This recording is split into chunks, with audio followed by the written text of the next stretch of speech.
अभी अभी एक बड़ी राहत हुई है। सुप्रीम कोर्ट ने ऐसा कहा है कि कई लोगों की सांसें रुक सकती है।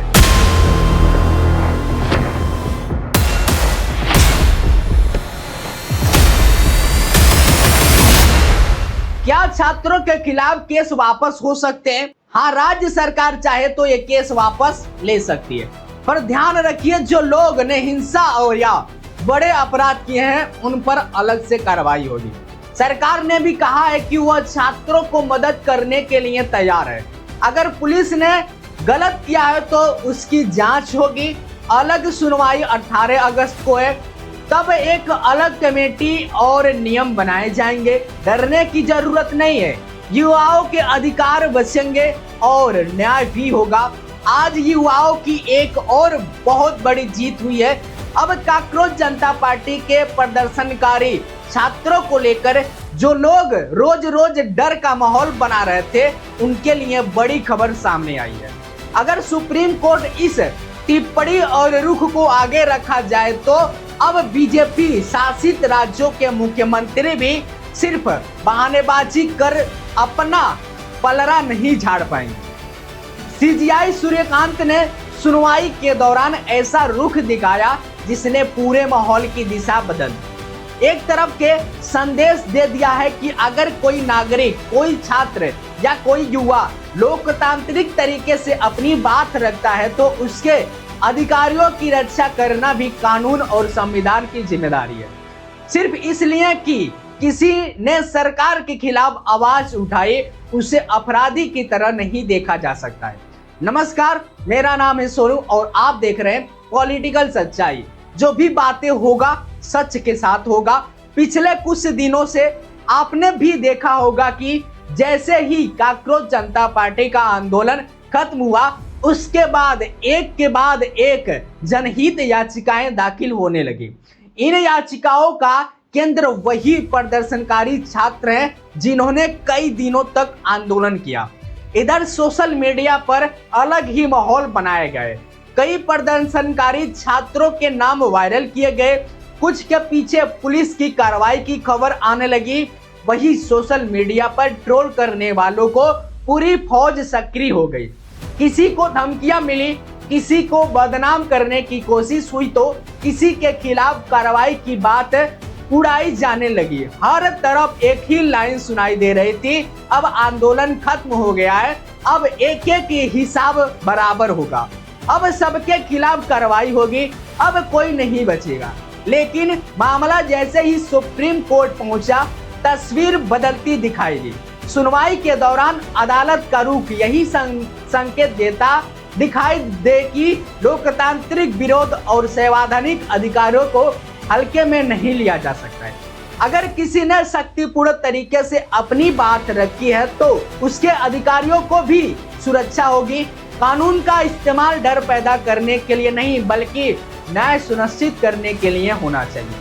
यही वजह है कि अब सुप्रीम पूरे मामले पर सबकी नजरें सुप्रीम कोर्ट की अलग कार्रवाई पर टिक गई है, क्योंकि अगर अदालत नागरिकों के संवैधानिक अधिकारी को लेकर स्पष्ट दिशा तय करती है तो उसका असर सिर्फ एक राज्य पर नहीं बल्कि पूरे देश के प्रशासनिक व्यवस्था पर पड़ सकता है।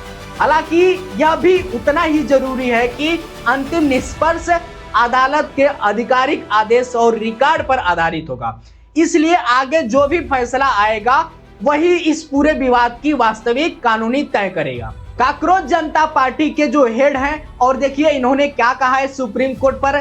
दोस्तों, आज युवाओं की एक और बहुत बड़ी जीत हुई है। जुलाई 25 के एग्रीमेंट के तहत सरकार किसी भी एफआईआर्स पे प्रोसीड नहीं करने वाली थी। साथ साथ सारे एफआईआर्स को विड्रॉ करती है एंड एक रिटर्न गारंटी देती कि हम लोग फ्यूचर में भी किसी भी प्रदर्शनकारियों के खिलाफ, युवाओं के खिलाफ हम लोग एक्शन नहीं लेंगे।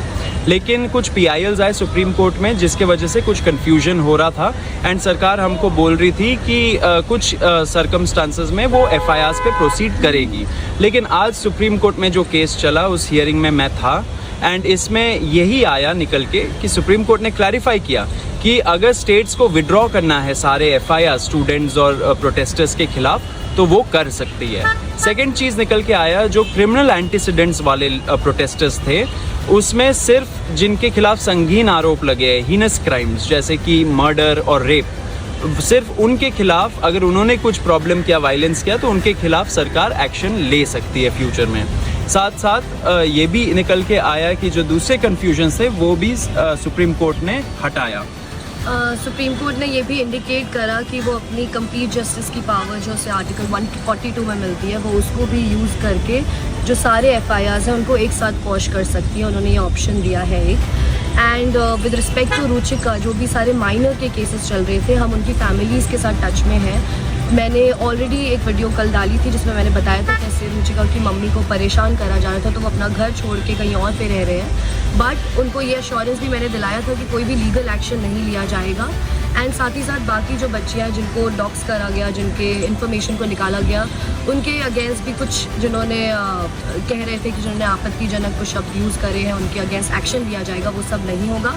हमने ये भी अश्योरेंस दिलाया है कि CJP इन सारी लड़कियों के साथ है, इन सारी बच्चियों के साथ। अगर फ्यूचर में भी उनको कोई हरास करता है तो वील मेक श्योर कि एक्शन लिया जाए उनके अगेंस्ट। एंड इस टाइम पे किसी के अगेंस्ट कोई भी FIR करने की कोई भी इंस्ट्रक्शंस नहीं है। तो डे 1 से कॉकरोच जनता पार्टी सारे युवाओं के साथ खड़ी है, सारे स्टूडेंट्स के साथ खड़ी है, सारे प्रदर्शनकारियों के साथ खड़ी है। किसी को भी कुछ भी हरासमेंट हो रहा है, आप हमें बताइए, हमारे से कांटेक्ट में आइए, हम उसको रिजॉल्व करेंगे। हम लोग करते आ रहे हैं, आज सुप्रीम कोर्ट में भी रिजॉल्व हो गया मामला, आगे भी हम आप सभी के साथ हैं। तो सब युवाओं को रिक्वेस्ट है, डटे रहिए। दोस्तों, सबसे पहले इस फैसले को बिल्कुल आसान भाषा में समझ लीजिए, क्योंकि सोशल मीडिया पर आधी अधूरी बातें चल रही है और इसी से सबसे ज्यादा भ्रम फैल रहा है। सुप्रीम कोर्ट ने साफ कर दिया है कि उसके 28 जुलाई अंतरिम आदेश का गलत मतलब नहीं निकाला जाए। कोर्ट ने कहा है कि हमने सिर्फ इतना कहा था कि जांच चल सकती है, लेकिन इसका मतलब यह बिल्कुल नहीं है कि राज्य सरकार चाहे तो कानूनी प्रक्रिया अपनाए, FIR वापस नहीं ले सकती। यानी सीधी बातों में समझिए, अगर किसी राज्य सरकार की इच्छा है कि शक्तिपूर्ण प्रदर्शन करने वाले छात्रों के खिलाफ दर्ज मुकदमे वापस लिए जाए तो सुप्रीम कोर्ट उस पर कोई रोक नहीं लगाएगी। अब कोई मुख्यमंत्री या कोई अधिकारी यह बहाना नहीं बना सकता कि सुप्रीम कोर्ट ने जांच जारी रखने को कहा है, इसलिए हम केस वापस नहीं ले सकते। CJI सूर्यकांत की अगुवाई में एक बेंच ने यही भ्रम दूर किया है। याचिकाकर्ताओं ने अदालत को बताया कि केंद्र सरकार राहत देने की बात कर रही है, लेकिन कई राज्यों में अधिकारी सुप्रीम कोर्ट के पुराने आदेश का हवाला देकर कार्रवाई जारी रखने की बात कर रहे हैं। तब कोर्ट ने साफ शब्दों में कहा कि हमने मुकदमा वापस लेने पर कोई रोक नहीं लगाया है। यानी गेंद अब काफी हद तक राज्य सरकारों के पाले में है।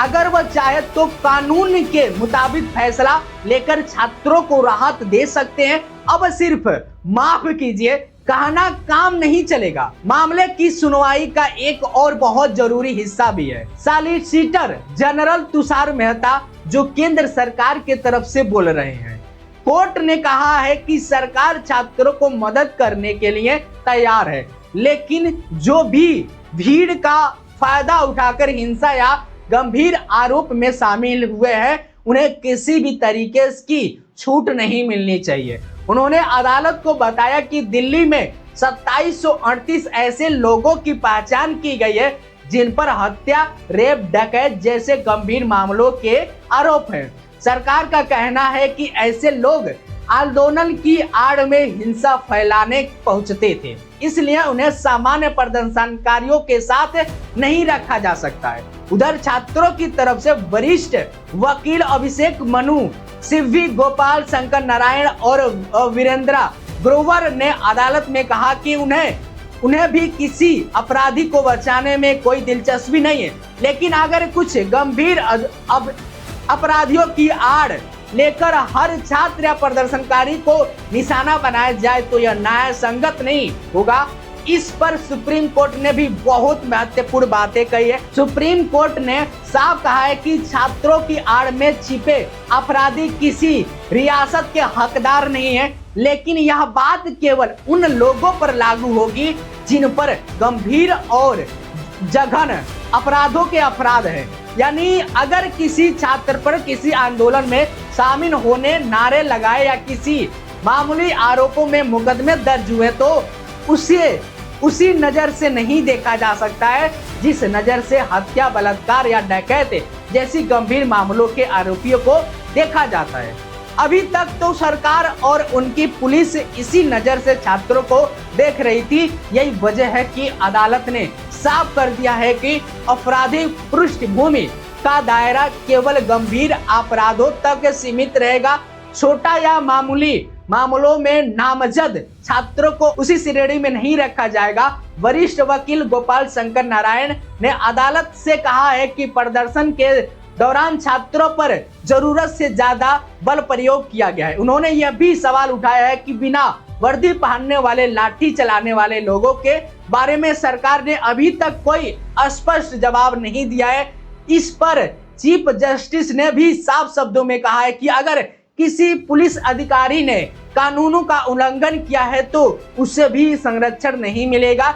यानी अदालत सिर्फ प्रदर्शनकारियों की भूमिका नहीं देखेगी, बल्कि अगर पुलिस भी एक तरफ से कानून तोड़ा गया है तो उसका भी जांच होगी। बहाल कोर्ट में अगली सुनवाई 18 अगस्त तय की गई है। उस दिन भी यह तय किया जाएगा कि स्वतंत्र कमेटी कैसे बनेगी, उसका कार्य क्षेत्र कैसा होगा, उसकी अध्यक्षता किसी पूर्व न्यायाधीश को सौंपी जाएगी। साथ ही भविष्य में आंदोलनों के दौरान पुलिस और प्रशासन की कार्रवाई के लिए उचित प्रोटोकॉल भी विचार किया जाएगा, ताकि कानून व्यवस्था भी बनी रहे और नागरिक के संवैधानिक अधिकारी की भी रक्षा हो सके। दोस्तों, आज युवाओं की तरफ से आपका क्या कहना है? कमेंट में हमको एक बार जरूर बताइएगा।